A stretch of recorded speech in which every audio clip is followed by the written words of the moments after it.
Hey everybody, welcome to Easy Update. This week, I thought we would talk about fear. This is kind of part one of a two-part series, I guess. Fear this week, joy next week. And I don't know, I was kind of thinking about it, and I think that if you boil things down, human emotions down, yes, a lot of the bad stuff comes out of fear, and joy is the thing we all aspire to. We want to feel joy. Yoda said it and best. Contentment. What did Yoda say? About fear. I don't remember specifically what he said.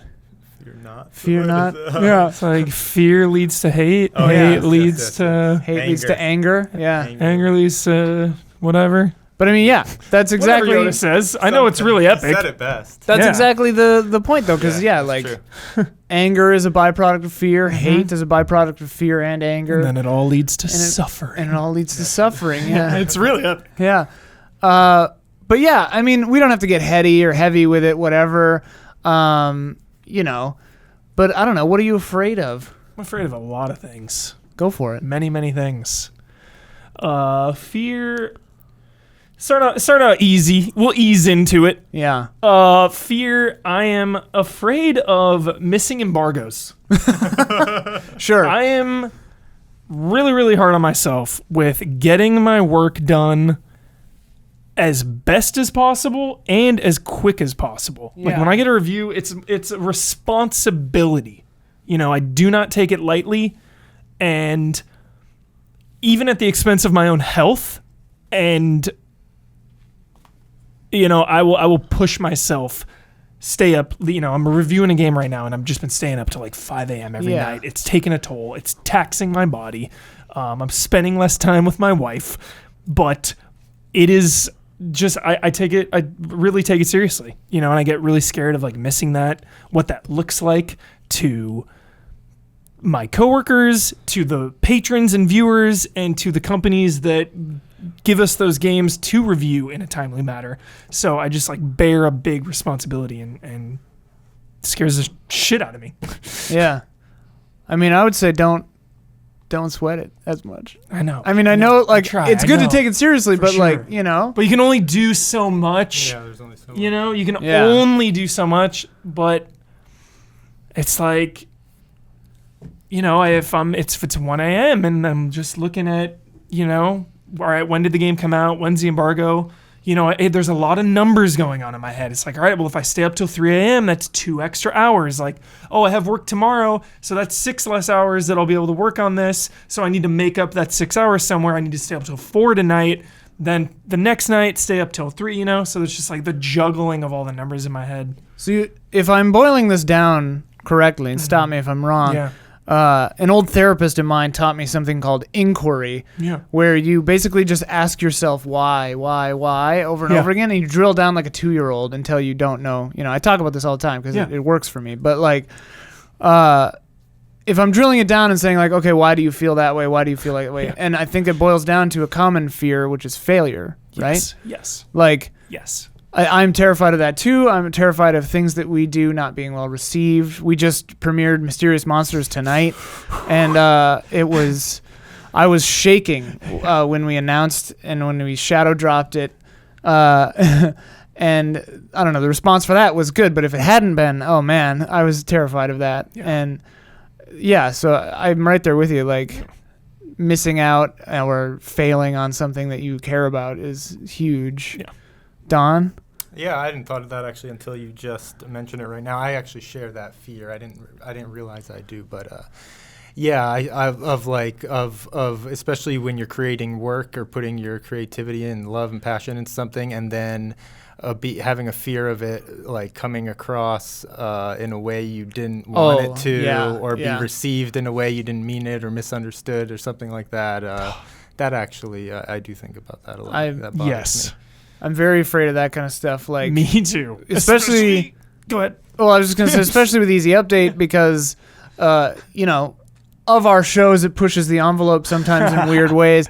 And like, Fast and loose. yeah. And there are times where I like learned from experiences where I hadn't thought of something as possibly being offensive. And I was like, oh, okay. That's not how I meant it. But like, you know, definitely, I mean, obviously nothing Aware of that it. bad, yeah, but yeah, and like I never want to hurt anybody's feelings. Recent episode, the Disney insults one, I was like, after I cut it, I was like, does this promote like bullying? And like, I don't want that, I'm always afraid of like people taking it the wrong way or like unintentionally endorsing a sort of behavior that I don't believe in, for sure, like that kind of stuff. What were you going to say? I was just going to say reviews, I'll write something and then it'll go out and there'll be a comment on it and I will just be like, I didn't mean for that, my words weren't constructed in a way to convey exactly what I meant. So they'll take it as something else and it's too late by then, like a review is permanent. So every time a review goes up, honestly, every time one goes up, within 10 minutes, I regret something. Like, I should have scored it 5.5 higher. I should have taken that sentence out. Or like, I should have added that sentence. Or like, I could have trimmed that and made it better. Or like mistakes. Yeah, like never good. We definitely make mistakes. Like there are a few edit problems in Mysterious Monsters, and I watched that thing like 8 times after I was done cutting it. And like, there's something I noticed like as it was up and I was just like, I missed that one thing, and I was like working so hard on it like all one straight day, and I was just like losing my mind. Does it make you not necessarily appreciate, but does it make you understand where George Lucas's head is at with Star Wars special editions? Going back and just tweaking and like it's not. I can understand where his head is at. Well, I mean, we saw with the prequels that like it's not always great if George Lucas gets to do what he wants. It's always nice to have somebody to say, like, pump the brakes. Although I think his intentions came not from fear, though. I think his thing was, like, really wanting to go back to something that he loved, that brought him so much joy, and then to be able to, like, make it even better and to be back in that space that he was in back there. So, I mean, you know what I mean? Like, he approached it like that. However it turned out, it turned out. But I'm like, I want to go back to, like, some reviews and be like, all right. Special edition. Yeah. Add some explosions. Another fear of mine is definitely just like, I don't know, judgments of others and like people who think and feel in different ways, that are threatening and dangerous. And like out in the world, obviously like murderers or like things like that are very scary. And like, and also just like, I'm not afraid, personally, I'm not really afraid of being dead. Yeah. I'm afraid of dying because it just seems like a waste of time. Like I want to. That's such a neat answer. I love it. Like, well, just because like I want to live forever, just because there are like things I want to keep doing. Yeah. And like I don't have any real regrets in my life, but like my regret would be not being able to get more weird things done. Ian, I'm trying to make this episode light. Yeah. Okay. So I'm gonna bring up Naruto here. Okay. There was a villain in Naruto who does like all these forbidden, sketchy ninja techniques, and his ultimate goal is to be immortal. So that he can learn everything. Dude. That's his reason for immortality. Is just I want to learn it all. And like the only thing that's stopping me is time. Yeah. Time is the enemy. Time is for sure the worst thing ever. And there's nothing we can do about it. Yeah. So I'm afraid of time, the passage of time. Yes. Certainly.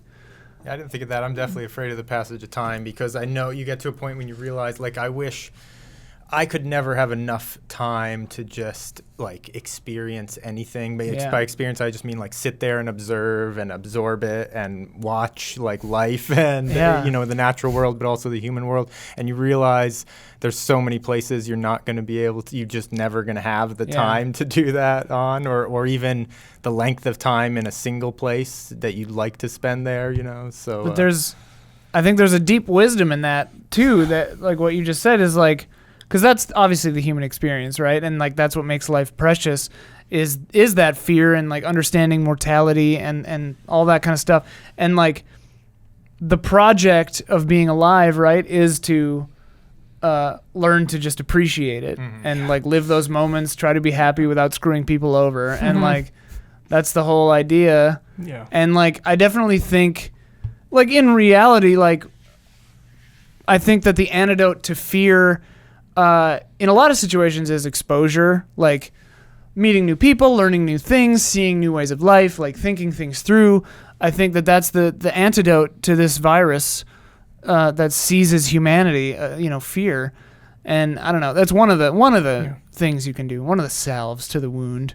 I got another really light one. Go. All right, and this is not a bit. This is serious. All right, but it's not a big deal. I haven't told you about my fear you're gonna of laugh at witches me. yet. So yeah. We'll get into submechanophobia in a minute too. I take movie watching a little too seriously, so I cannot sit next to strangers at a movie theater. Sure. I can't anymore. I cannot do it.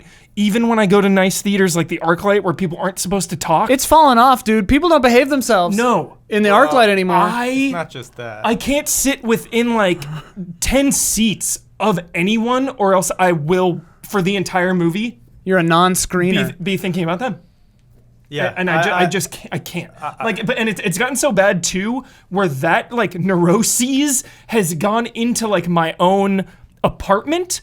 I was watching TV the other night and like noticed like a little like blinking light on the microwave, so I like put some tape over it. Oh man, yeah. And then there was like the little glow of the cable box, so I put my jacket over it. It's like, why?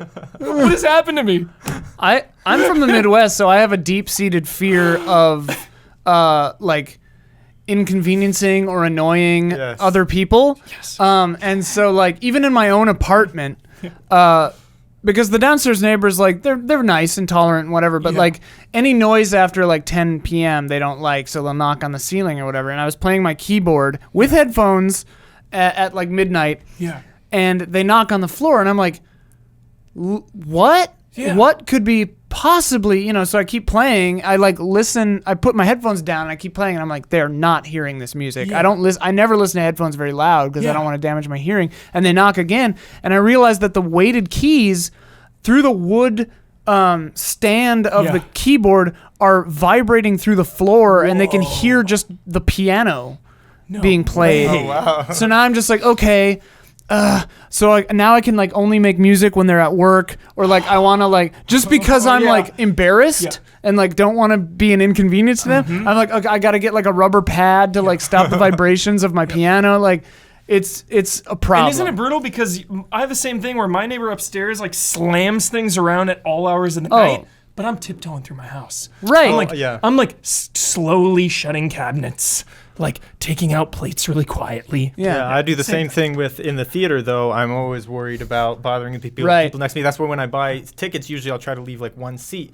And it's so strange how a lot of times now you buy your tickets and then your row is empty, and then you get to the theater and someone bought tickets right next to you. Yeah. And the problem is not because I want to sit next to them, but then I'm like, oh man, I don't want to open my pizza because this person's gonna be annoyed with the smell of my pizza. I can't chew this nacho too loud. There's no way I can bite this nacho chip quiet enough that I'm not gonna bother them. And then I have all my concessions getting cold and stale on my lap because I don't want to offend anybody. You're waiting for like the big action scene. Don't they need to use the restroom or something so I can wolf down these nachos? Not a problem in John Wick 2. Yeah. Loudest movie ever made. But I know that feels so hard. Yeah. It's just like, but the crazy thing is like other people aren't going through life like that. No. People don't like, other neighbors don't care about slamming and making noise or whatever, but it's like they're living their life, not caring about others, and they're just happy about it. Right. But it's like That's how I feel sometimes. I mean, well, and also like Zhuangzi says, perspective, tra-la-la, whatever, but like everybody else has their own battle, whatever's going on. Of course. So you never know where somebody else is up, is at. Like this person might be devastated or whatever, and like, so you got to be gracious, whatever, but like, yeah, man. Sometimes it's hard to walk to not be a dick. But yeah, it's just so ingrained in me from, like I can't irritate people. In the movie theater, like people are talking and on their phones, and like I've only ever said anything in a movie theater once in my life. I will never do that. Right. I'll never be like, stop talking. Like, no way. I'm too afraid. Yeah. I'm too afraid of people. I did it one time with Brad for Insidious 2 because like teenagers came in 3/4 of the way through the movie. teenagers. But as far as like people just on their phones, it's, I mean, that's the thing. Gotta when deal with it. Yeah, the phone thing, I guess, is different. But yeah, usually I don't mind if people are making noise, whatever. I kind of expect it when I go to the theater. That's part of the fun of it, I think. Anyway, it's like Depends on the movie. For depends me. on the movie. Yeah, I always go assuming there's gonna If be it's like a horror noise movie, I'm and- there opening night feeding on the crowd. But Right. if I'm seeing, something intense. Yeah. Like Avengers, like Yeah. I don't care if people are talking. Like like Black Panther. There was a guy next to me. Like, I don't know, 50-year-old white dude, loving every second of Black Panther. Yeah. Every time anything happened, he was just like, all right. And I was like, all there for that. I'm like, So this is jolly. what is happening here. Yeah. But if I'm seeing, like, No Country for Old Yeah. Men, if somebody speaks, I'm going to be, like, devastated for Yeah. the rest of the day and not Devastated. say anything about it. Oh, man, I was at a rival with a friend of mine, and I didn't know he was a movie talker. It's the worst when it's your own that party. situation has happened to me. And yeah. like the people in front of us moved, and I was just scandalized. I was just like, "Oh God, I'm part of the issue. Like, this isn't me." I've done that where I go to the theater and I'm like, I don't go to sitting movies there with and them the, anymore. the movie started with someone that I've never been with before, and out of nowhere they're like, say something during the preview. You're like, yeah, and then they say something else, and then something in the movie they're talking. Yeah. You're like, like, I just stop responding. Pretty Yeah. much, like ignore them like everyone else. It's so funny. I have taken to like friends who I know who have a proclivity to verbosity. I will say like, I'll just be like, don't talk. Don't talk. I'll just say this stuff, just like, do not talk during this movie. Like, I went to a friend's house to watch Game of Thrones one time, a long time ago, and I was never going to make that mistake again because they're talkers. No. And I'm just like, no. Too high stakes. Yeah, this is for real. Yeah. Anyway, that's been a my brief. easy fear. Yeah. Easy going. Yeah. Anything else you guys wanted to say? Heavy fear is like, fear that like there's like an alien invasion of the human species that of like Already underway. that is like Yeah. already underway. past the point of no return. Body because how snatchers. else do you explain how people like behave in the crazy world and stuff? Yeah. But I don't know how deep we want to go. That's like Simulation that's like theory. a bigger fear, There's been a glitch in the simulation that Yeah. we're all living inside of. Well, I mean, like, yeah, global warming, like climate change, like if we don't correct, bad shit is going to start happening, like in our like kids' generation, like if we ever have kids. Yeah. But like, yeah, I don't know. And back to your like wasting time too. Wasting time is It a big one. it really all circles back to that, because Yeah. like my brother's been sick, and it's like how much time is left. Like I'm stressing about people talking in a movie theater or stressing about like getting a review up for a game, and it's like at the end of the day, what really matters the most, and that's time and spending it with the people you Yeah. love. Yeah. And like even when I'm staying up late, like Beth will go to sleep early without me, and it's Right. like I'm like, what am I doing, man? Like Yeah, what am yeah. I doing? So, And like it's just time. and like there's always going to be another review, right? Yeah. And so Life like goes on, Like there's if a- it goes up, people are going to be just as happy a week later. Well, it's like that quote in Mysterious Monsters, actually, like life is what happens when you're busy making other plans, right? It's like that's what happens. And yeah, like having loved ones pass away or be sick really teaches you like yeah. you really need to be present. You really need to like spend the time in a way when you can, because you won't be able to forever. And like I don't want this episode to be gloomy, No. I don't want people to leave this episode feeling sad, and I think that the takeaway for me, things I've learned in life and like things, not being so great a lot of the time is, you just try to be present in the moment. I love that advice. You try, yeah, and I mean, love that. which is harder, easier said than done, right? Like Yeah. it took me years to get even like partially decent at it, and I'm nowhere near the end, the finish line, and like that I think is the other huge understanding is like you're never going to understand everything. You're never going to be good at everything you want to be good at. You're always going to be comparing yourself to other people. Everything is always going to be scary and weird, and things aren't ever going to make sense. And you just need to find a way to be okay with that. And like find a way to be who you are, embrace that, stay strong and, kind and you'll be all right. Enjoy the moments.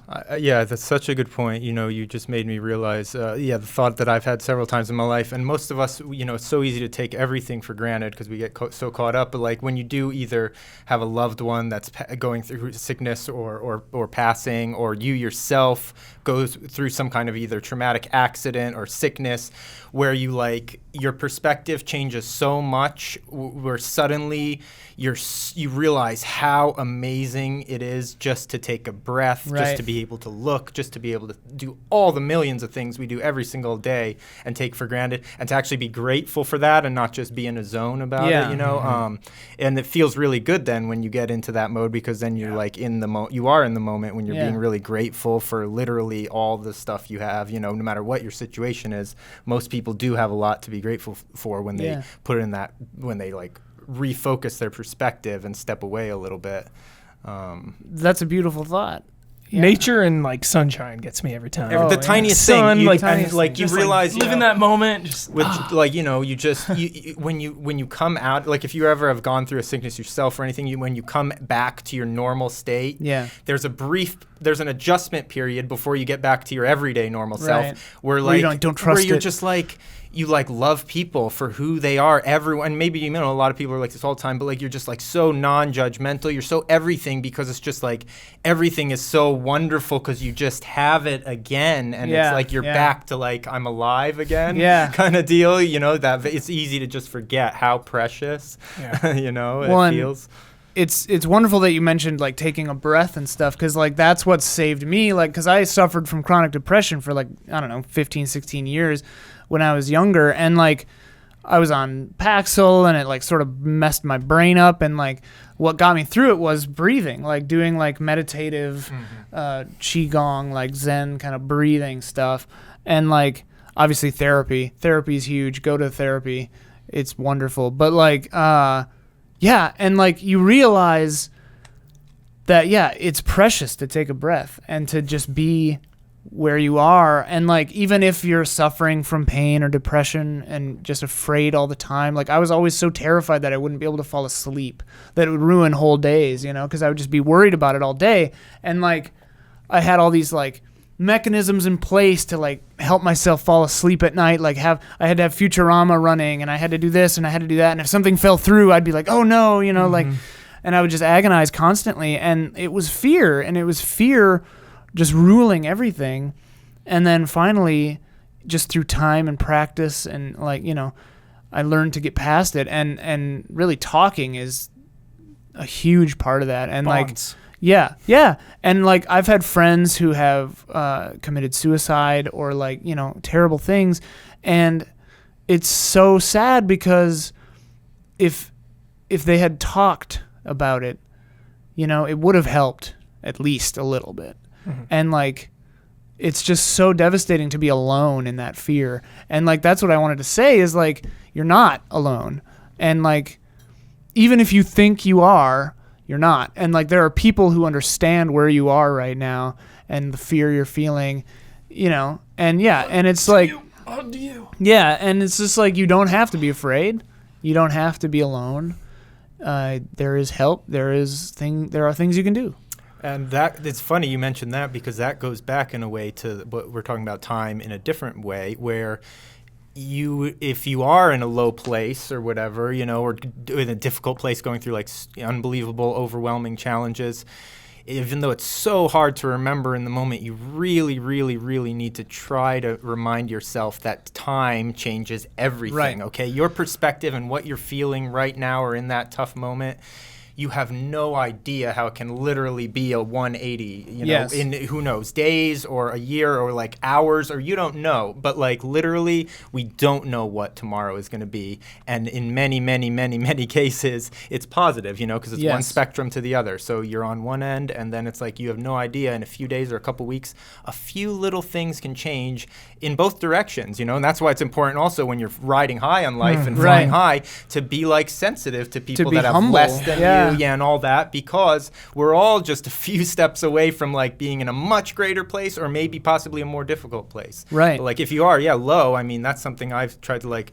'cause, I've gone through that myself. If I've been in a low place and then it's like suddenly a couple days later, you're like, wow, like my mood is so different. The and, sun comes out, Yeah, so it's important to try to remind yourself. Because the human brain is very elastic. It forgets, it grows, it changes, it moves on, In a lot of ways, like, the way the human brain is designed is very forgiving. And that's a mercy because, like, the way we've evolved to not remember every second of the day, by and large, like most people, that's great. And, like, being able to learn and change and all of that comes with just like facing down your fear and like realizing where it's coming from and just taking that time to look within and be present and breathe. Because like you said, it can come around. I really want to learn how to meditate. Yeah. I've tried, but it just... You want to know? You want to know the trick? I really can't, Ian. Huber, you can. Here's the thing. That's just your ego is just judging yourself because you think you can't. Meditation is not about sitting in a place, being still, and having nothing in your mind. It's about letting whatever comes into your mind come into your mind. And you can sit and you can breathe. The breathing I liked was you do like 3 seconds in, hold it for 3 seconds, 3 seconds out through your mouth, nose, whatever. It doesn't matter. Yeah. Like the main thing is like judging yourself. Because the ego's job, right, is fight or flight. And since we live more or less stable lives, most of us are privileged enough to live, like I imagine if you're watching this video, you have internet, and it's like there's a baseline of room and board, food. Right. And like, unless you're like literally running from lions or something, metaphorical or real, you have a baseline of decent standard of living, right? And so the ego is hyperactive in a way because it is trying to still do its job. It's its job. It's just doing its job. Judgment is the ego's job, right? And like, again, this is all things I like gleaned from therapy, but like learning that it's just doing its job, judging yourself for doing something wrong and to say... Putting it in its place. Yeah, say like, okay, thank you for checking in. Yeah. That's fine, but I'm still just going to do this and give it a shot and do my best, I like that. So when it comes to meditation, like I imagine like maybe you felt that you couldn't quiet your mind down. Cannot quiet my mind. Right. That's fine. That's fine. You're not doing it wrong. If you're doing it, you're not doing it wrong. Yeah. You're doing it and that's right. Nice. If it's what you want to be doing. And like, there was a line in Doctor Strange. He's like, to Doctor Strange, he's like, meditate if you can. Yeah. That's good. And it's like... I was like, I'm not alone. Well, that's the thing is like... I don't want to be judgmental, but that's my second favorite Marvel movie of all time. Dude, I like that Rewatching them all, it's one of the best. I like Doctor Strange a lot. Best. Yeah, I liked it a lot. Yes. But yeah, I mean, everybody starts there with meditation. And like, I don't do it really ever, but like anymore, but like... it feels like because I don't have to as much. And when I'm really down, I do, And like I sit and I try to, get centered again. And like... Because, you start out in that place and you let these things come through. For me, it was like scary, weird thoughts would come through. And like, you can just kind of like circle them mentally and say, okay, that's all right. And throw them away if you want to. Acknowledge that you heard me. Yeah, indicate that you heard me. Yeah, you just indicate that you've heard the thoughts and you say, all right. And like, let them hang out if they want to.